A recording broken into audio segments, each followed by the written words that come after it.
My name is Kamaru, and welcome to my studio, my space here in Berlin.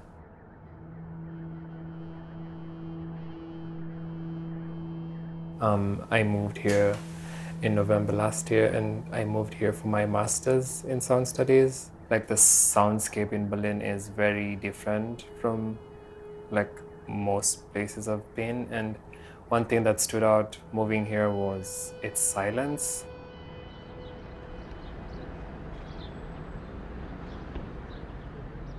Well, I moved during winter, and during a pandemic, things here are a bit silent, like during winter, and it was hard for me to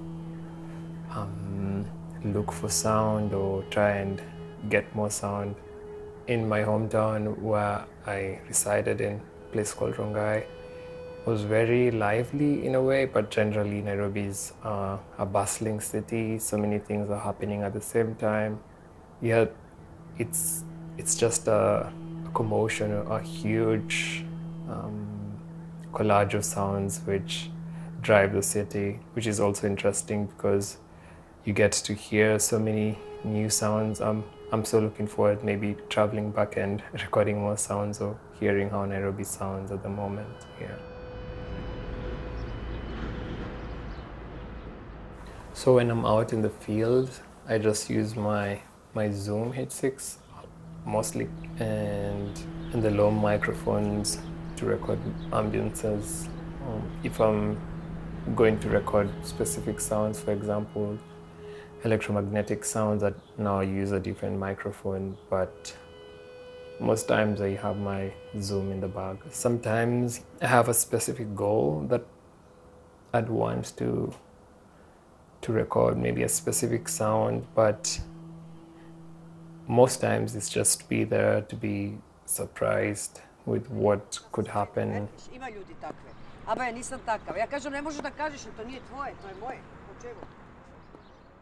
Just having bought the recorder and putting my headphones and adding gain to the recorder and just realizing how much sound was around me and how discreet it was. This was really amazing, and it's like being deaf and realizing that you could hear.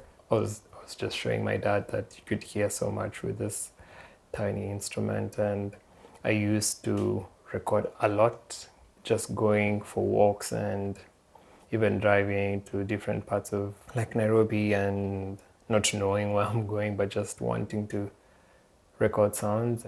For me, it became like this realization that there's so much sound and needs to be like aware of it, and also maybe in an artistic direction use this as a tool to even make compositions or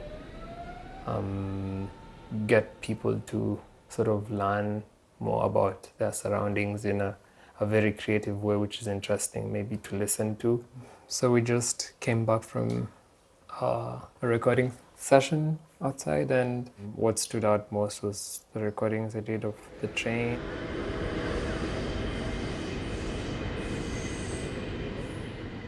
When one of the trains was sort of braking and had some very high tones, which could probably be a starting point of a composition or something.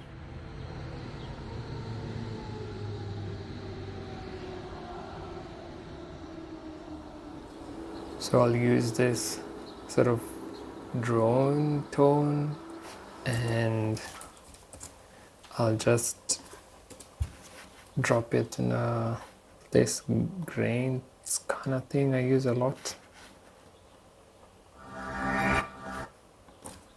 I'll drop this recording here and play the recording as an instrument or something like this.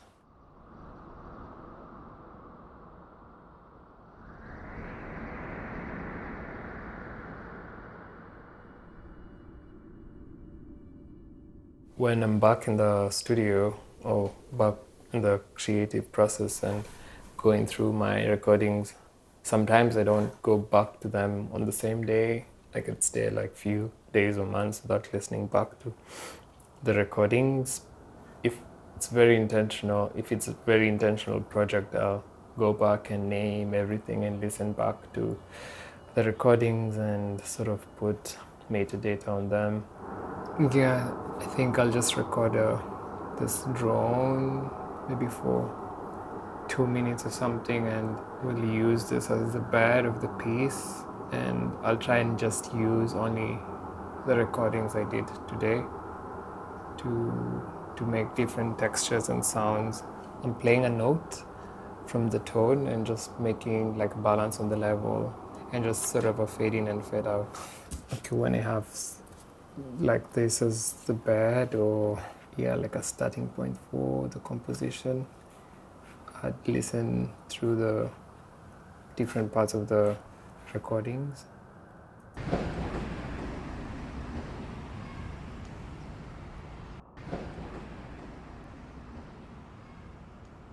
In the recordings, it happens that when I'm working on a project, because I have my folder inside Ableton and I can access to the different recordings and just listen back to them during the creative process and drag a recording and see if I could process it or it could work in context of the project. Yeah.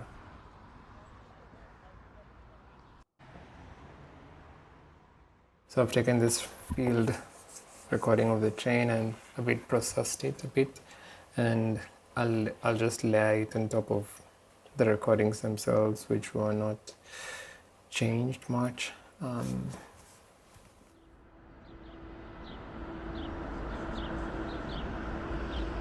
In high school, I took music as a subject, and I realized I love like music in itself, like theory and just practice.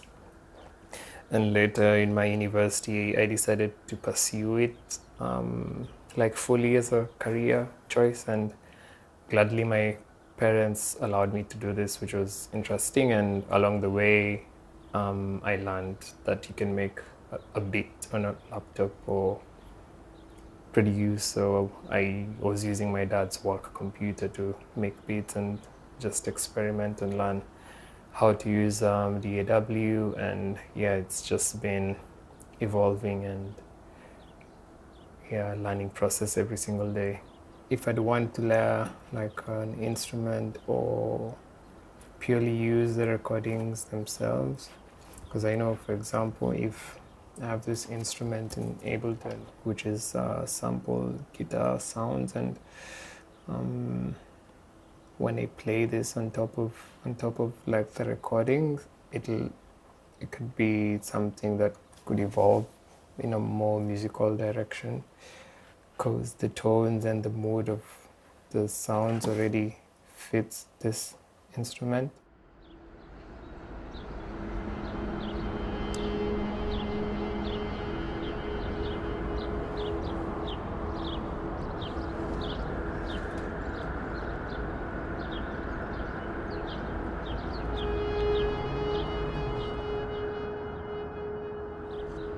I was surrounded by different musics and just being involved with people who are musicians or friends who are interested in like different styles of music from all over the world, and wanting to create or perform this music led to my interest in just wanting to also make music. Earlier when I was studying producing, I was mostly trying other genres of music, and later is when I found myself that I was interested in sort of field recording and sounds from the outside. Yeah, something that I would have told myself when I was starting to make music is to just be yourself, like be you, because I was trying to be like other people and making music which maybe I didn't really connect to, but this was like a learning stage for me, and I appreciate that.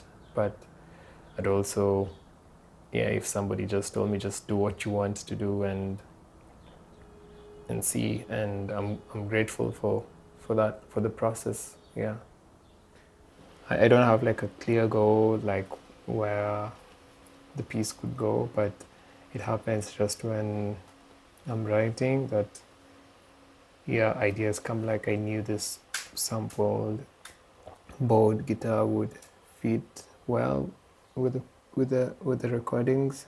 After now recording this, I could change or resample this again to get new tones from it.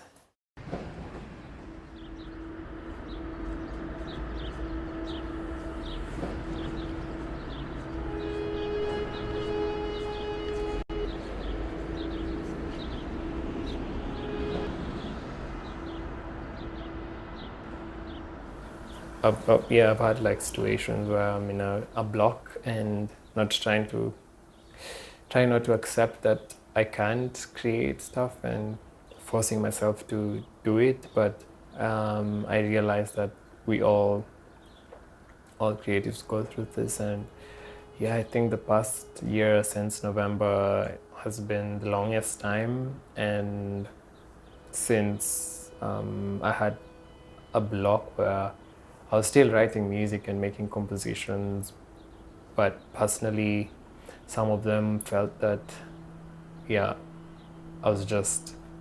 I'd reached a point where I'd want more sort of inspiration or challenge and just to try something new. Because, for example, with my record Peel, if I'd want to create something similar, I would, but I want to make something different and challenging than that. And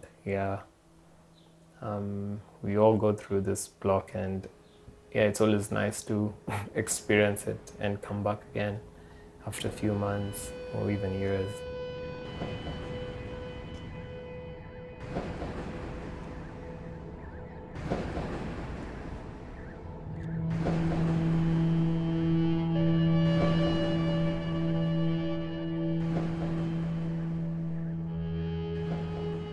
I'm not so sure what will happen in the future, but even in these uncertain times, but just being consistent and just doing what I've always been doing since I started making music, and always going back to the thought of like, why am I making art? And I'm just staying optimistic about things, and even in challenging times about the future. Yeah.